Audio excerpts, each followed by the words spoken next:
podcast. This is the space where the seen and the unseen meet and the mystical becomes practical. I'm your host, Sana, and today we are stepping into a sacred conversation that bridges suffering and soul, pain and purpose, shadow and sovereignty. We often speak about healing as if it's this linear, glossy process. But what if healing is actually an initiation? A raw, sometimes wild, always sacred descent into the parts of ourselves we have spent lifetimes avoiding or ignoring. Listeners, my guest today is someone who embodies that journey. Listeners, meet my guest, Amy Ray. And let me share a bit about her. So, she is a soul mentor, Gene Keys guide, and transformational speaker who has walked through addiction, incarceration, near death, and total unraveling, only to emerge as a radiant force of purpose, authenticity, and embodied divinity. And her story isn't just one of recovery, listeners, it's resurrection, of choosing devotion over destruction, of making God not a distant idea, but a lived experience in every cell. So, if you have ever asked yourself, is there more to this life? Today's episode is definitely for you, listeners. So, let's quickly dive in. So, Amy, welcome to the show, and I'm really, really honored to have you here with us. Oh, thank you. I'm so honored to be here. Lovely. Hmm. Amy, what a journey. In fact, when I was reading out your intro, um, I mean, sometimes we think that we are the only one who is facing all the problems and issues, and everything is kind of, God is doing wrong to us. But Mm. when we look at all of this from a bigger perspective, I think it really, really humbles us down. So, with that, I'll first come to your near death experience, which you say that you describe it as a sacred turning point. I would Yes. love to know, our listeners would love to know what exactly happened at that moment and how did it reshape your relationship with God and yourself? Mm. Yes, thank you for asking. That point in my life, up until then, I had been deeply, deeply entrenched in addiction. Um, since I was 16 years old, I'd been in addiction, and at that point, I was 29. Right around my solar return or Saturn return, if the listeners know astrology. Um, and that night, I had gotten arrested again for, drug related behavior. And I just realized I could no longer live with drugs, but I didn't know how to live without them. And I was done and I didn't want to hurt my family anymore. And I couldn't go on like I was going on. But I didn't know that there was another way to live. Like, the version of the world that had been sold to me was, unacceptable and unpalatable. I couldn't live in a world like that unless I was on drugs, and so I didn't know that there was another option. So that night, I, intentionally overdosed, and, someone in my life actually had a bad feeling about me that night and broke into my house and came and, got me out of the bathtub, and, um, what I experienced that night was it was like I zoomed out, and I wanna explain that at the time, I had no language for what happened. It's taken me these 10 years to be able to put my experience into language because at the time, I had been raised religious, Mhm. um so I had no understanding of energy or the higher self or, anything like that. So it was as though I was pulled out of my body. I zoomed out and I was given the gift of a perspective of my highest self. And I met God as a mother for the first time ever. I had only been taught about God the Father, and she came to me as this compassionate, nurturing, loving presence and just was with me, and it was like a telepathic communication on all levels of the sensory experience. So I could smell colors, I could taste shapes, I could see sound. It was like a synesthesia, a kinesthetic experience of all my senses merging. And in not in words, but in presence, she communicated to me the truth of our reality and the experience of living in this Maya or this illusion, this matrix. And she showed me and taught me the truth about God and about humanity and just gave me the gift of truth that night as a frequency. And then told me that I was not done here on earth and I had a big mission. And that mission is to help direct people back to God within themselves. Um, and so I actually, and from my experience, what I hear other people's near death experiences, they usually don't want to come back, but I wanted to come back because I was excited that I got to do life in a different way. Like I was excited to come up back and do life differently. And so I came back into my body, and that's when I was being taken to the hospital. And um now when I woke up and in the healing process, I spent about a week in a psych ward after that, and I was very depressed. I was very upset that the suicide hadn't worked. It's like I was sent back in to my experience. It's like I got a taste of truth, but I had to come back and start from square one and do the healing work. And so, but there was a difference in frequency. And again, I didn't know how to word that at the time, but I felt supported by something larger than me for the first time ever.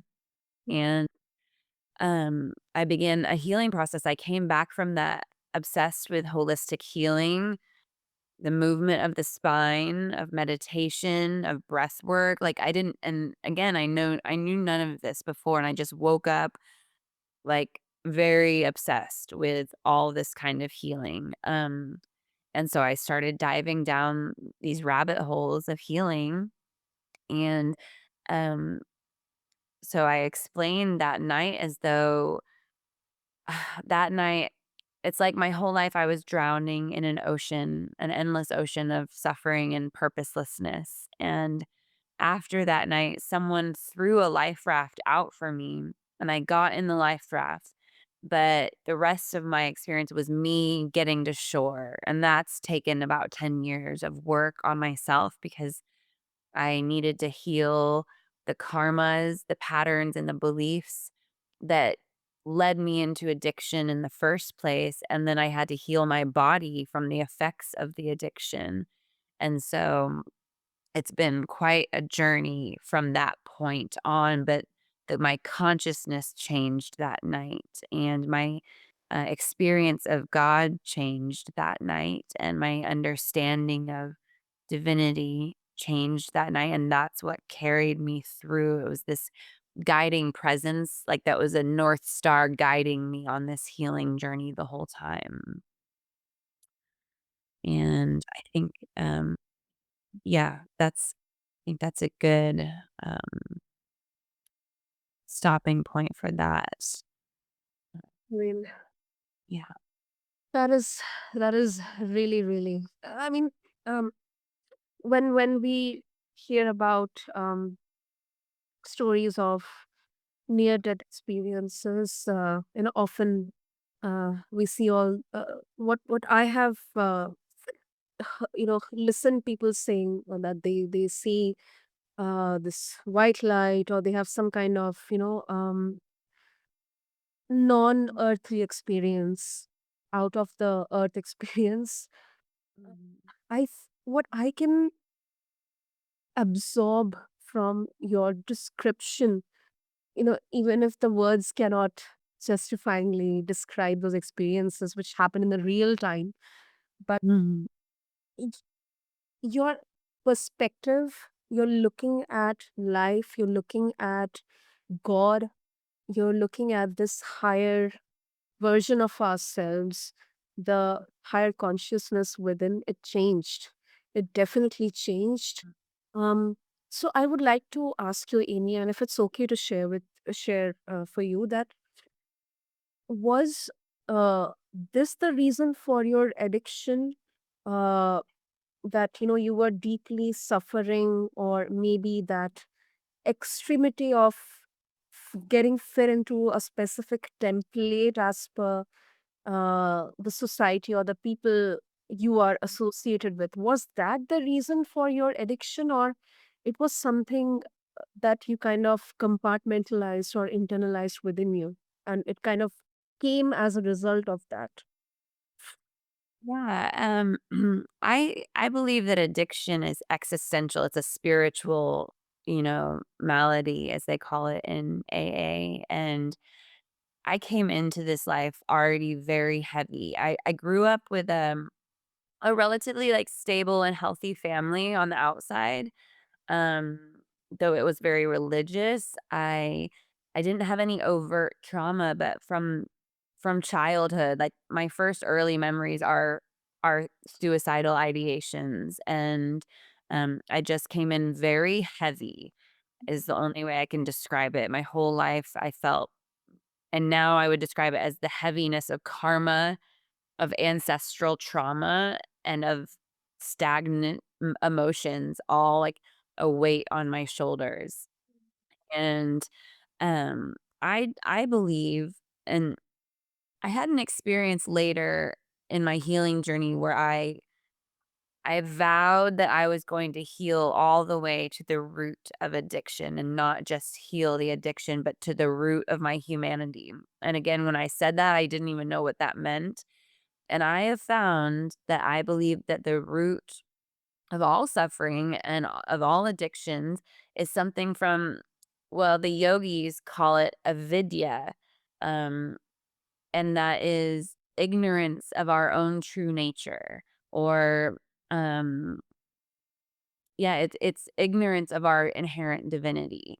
And in that split from our divinity, that rupture from like that belief and separation from God is where can give birth to addiction and suffering and trauma and all of that.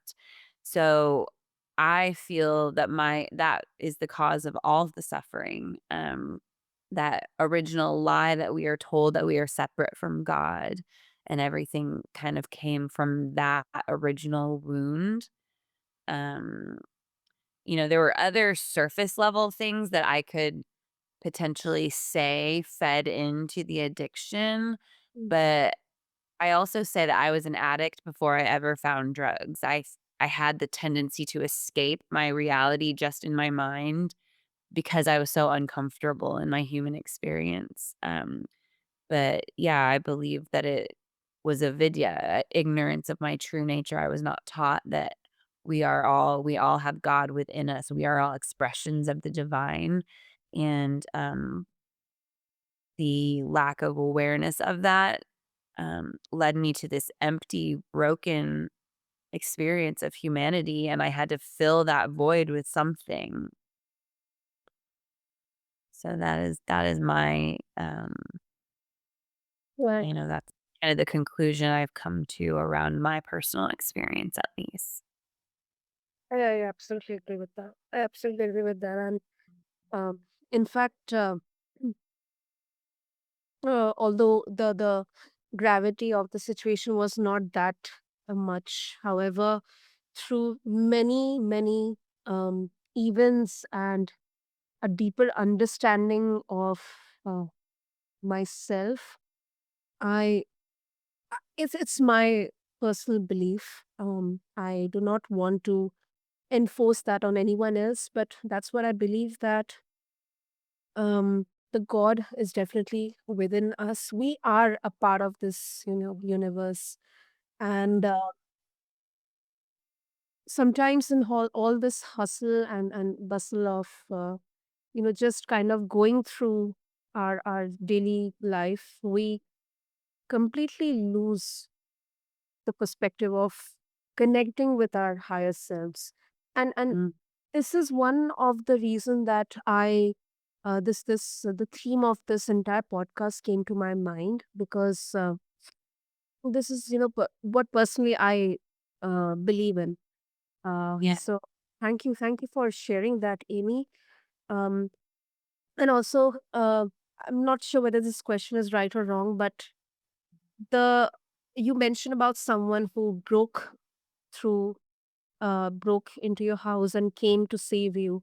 Um, do you believe that it was all a luck, or kind of, it was that, it was a god, or maybe that energy that came through that person and saved you and helped you realize your purpose or your mission?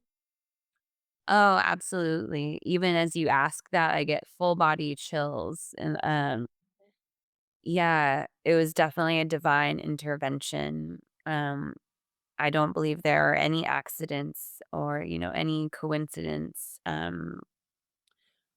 There's one quote where someone says, man's belief in coincidence is just ignorance of the divine pattern.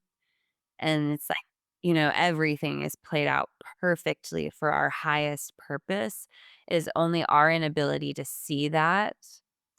And so that night, was always going to end up that way. And I was always going to come to that point, and I had to come to that point, and have that experience. And yes, I know that spirit moved through my friend's consciousness to lead him over to my house that night.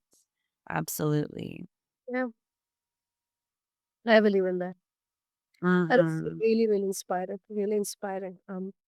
Fortunately, unfortunately, it is inspiring.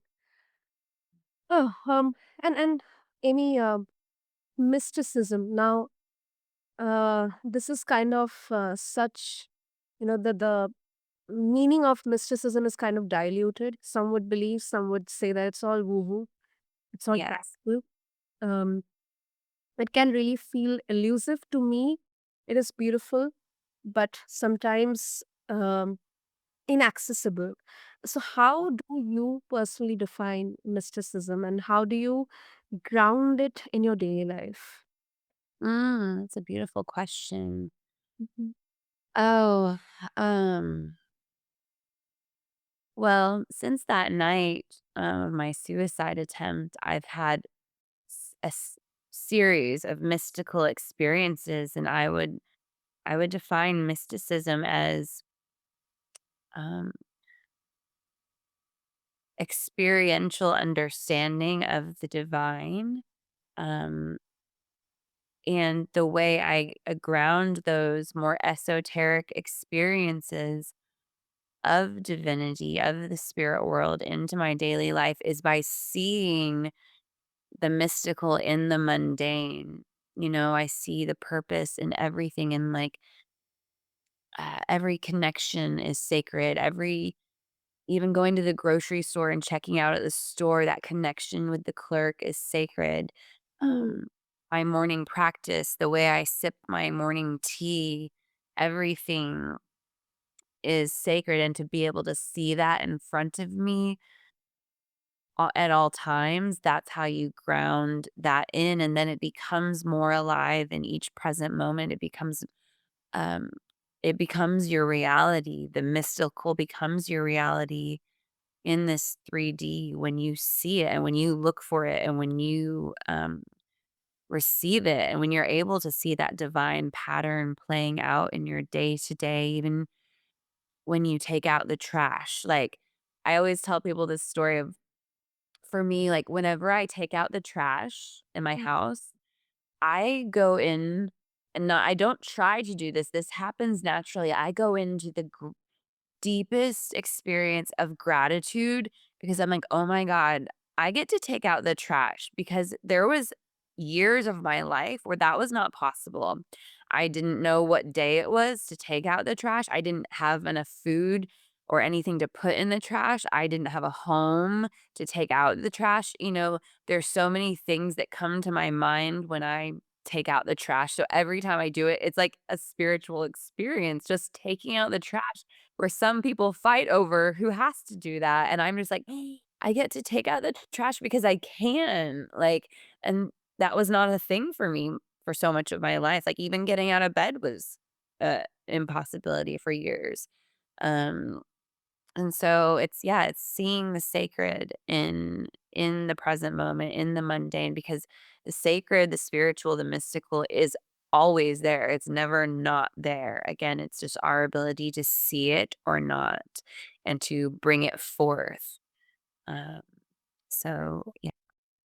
I agree. I agree. And it all depends on perspective to perspective, from people, person to person, because for someone else, as you mentioned very rightly, it will be like for them to argue about who will take out the trash. It's common, but for you, it's your way of expressing gratitude Yeah. that you are capable, you are in that state of mind, body, and soul to kick out the trash, and appreciate that you are able to do that. You're appreciating that you have a roof over your house, you're able to have food, water, breathe air, clean air, and able to appreciate the gifts of the divine. So it all depends on person to person. Absolutely, absolutely, and our choices that we make, the foods that we eat, the practices that we take, the music and TV that we watch and listen to, all of that, supports or not our ability to perceive the sacred. When our body's full of toxins, it's harder to feel and connect to that, but when we are a clear channel, a vessel, um, then it becomes easier, I guess, to perceive that the sacred expression. Mm, mm. And Amy, you mentor people through deep shadow work.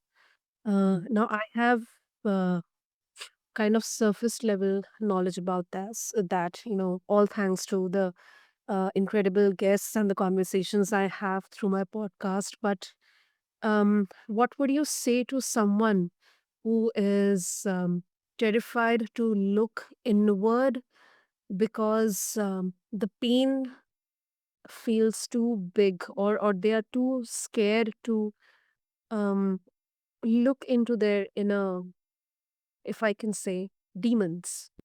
Yeah. Oh, um, I would say that our awareness is the presence of love. And when we bring our awareness to our darkness, to our demons, we are actually bringing love into those places where the love has not touched yet. So, when I talk about darkness and stuff, people are like, "Oh, that's bad." And I just say, the light of the moon is no worse than the light of the sun, or the shade of a tree is not evil. It's just without light. And so those shadows, those unintegrated parts of self, simply just need the light of your own awareness to shine on them. And then they start dissolving and becoming not so scary. They kind of melt and soften just with your loving awareness. And if we can meet those places of ourselves with presence, with awareness, they just start to dissolve and they can um, turn into space for us to expand more fully into the truth of who we are. Um, and they give us perspective and um, the opportunity to become the observer of our experience, of our life, of our traumas, to witness them through the eyes of love rather than um, through fear. And, there's nowhere that God is not. So even though it can be scary to look at those dark places, it can be overwhelming and very uncomfortable. And it only takes a few moments of loving awareness for that to dissolve. And there is nowhere that God is not. So you're being asked to meet God in the places that you thought God was not. And so I would say that is the work to continue to bring your loving awareness to the places that have not yet been illuminated and uh, bring more love into those spaces. And the gift that you receive on the other side of that, I mean, is invaluable. It is life itself. It is the purpose of life to expand into those places um, of shadow, of forgetfulness and bring the awareness there. Wow, that's beautiful. That's beautiful.